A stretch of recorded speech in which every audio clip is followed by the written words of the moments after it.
Gold, trusted gold buyers. మీరు తాకట్టు పెట్టిన బంగారాన్ని విడిపించి ఈ రోజు ఉన్న మార్కెట్ ధరకు కొనబడను.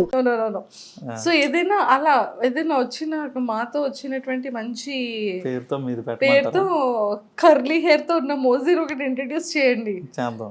డబ్బింగ్ కావాలంటే నేను పంపిస్తూ ఉంటాను మీకు. చేద్దాం. సూపర్.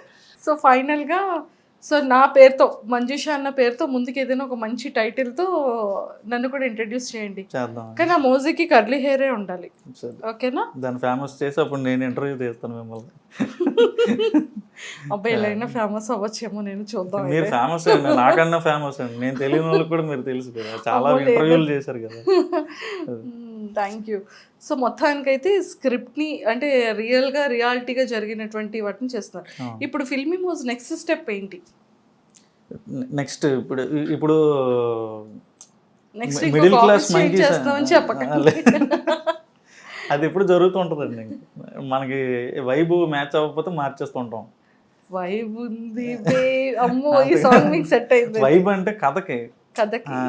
సో కొంచెం ఇక్కడే ఉండి ఇంకా ఒక్కొక్కసారి మనకి రైటర్స్ బ్లాక్ వస్తుంది, ఒక నెల రోజులు ఏం తట్టదు. సో అలాంటప్పుడు ఏదైనా ప్లేస్ మారితే బాగుంటుంది అని చెప్పి అనిపిస్తుంటుంది మైండ్కి. సో కొత్త ప్లేస్కి వెళ్ళంగానే అందరూ ప్లేస్ మార్చాడంటే ఏదో ఓడబొడిచేస్తాడని చూస్తుంటారు కదా మన వైపు. సో తెలియకుండానే మనలో ఒక కొత్త రిఫ్రెష్మెంట్ వస్తుంది. ఎక్కడో దూరంగా పారిపోకుండా నేను ఊర్లోనే వేరే వేరే ఇళ్ళకి పారిపోతుంటాను అనమాట. అది అలా మారుస్తుంటాను. నిజంగా అంటే మంచి థాట్ అంతా బాగుందండి.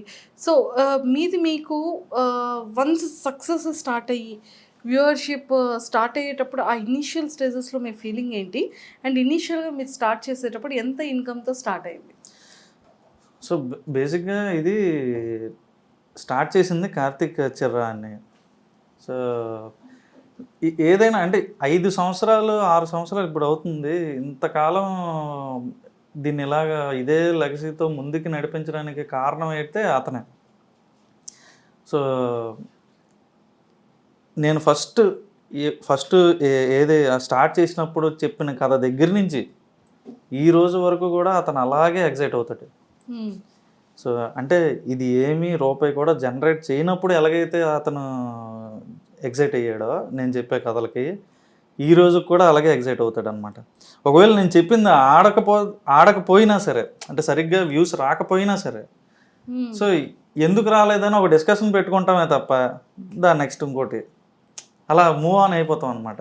ఇప్పుడైతే పెద్ద పెద్ద బడ్జెట్లు పెట్టి తీసే సినిమాలకి ఏంటంటే కథగా మాట్లాడుకున్నప్పుడు బాగానే అనిపిస్తుంది.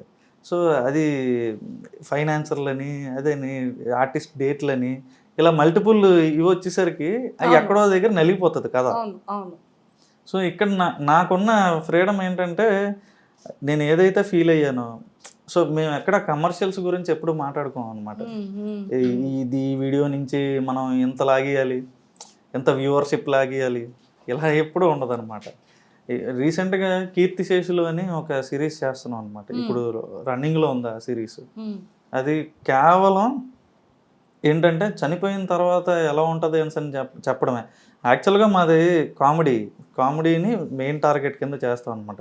దాన్ని కూడా జనాలకు చెప్పాలి. దాన్ని కూడా ఇప్పుడు పున్నమి నరకం నుంచి ఎలా తండ్రిని తప్పించాలనే కాన్సెప్ట్ అది అనమాట. సో అలాంటి విషయాన్ని కూడా మనం చెప్పాలి.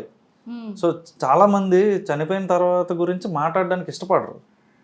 ఏం చెప్పడం, చివరి కోరిక ఏంటి, నేను చనిపోయిన తర్వాత నాది ఇలా చేయరా అలా చేయరా అని ఎవరు చెప్పుకోరు. కానీ చెయ్యాల్సింది పిల్లలే. కానీ పెద్దోళ్ళు ఎవరో దాన్ని మాట్లాడడానికి కూడా ఇష్టపడరు. కానీ అల్టిమేట్ ట్రూత్ ఏంటి, మనిషి ఎప్పటికైనా కాలం చేయాల్సిందే కదా. సో అలాంటి దాన్ని కూడా మనం అంటే పిల్లల దగ్గర నుంచి పెద్దోళ్ళ వరకు అందరికీ అర్థమయ్యే విధంగా మనం దాన్ని చెప్తున్నాం అన్నమాట. అవేర్నెస్ తీసుకొస్తాం, ప్రతి ఒక్కరికి తెలిసి అదనమాట. సూపర్ అండి. అండ్ ఎక్కువగా మీకు చాలా ఇంటర్వ్యూస్ ఇచ్చారు కాబట్టి 100% బయట మిమ్మల్ని గుర్తుపడతారు, లేదా వాయిస్లో అయినా సరే గుర్తుపడతారు కదా. మీకు బయట ఏమని అడుగుతుంటారు? గుర్తుపట్టడం అంటే నాకు ఒకటి గుర్తొచ్చింది.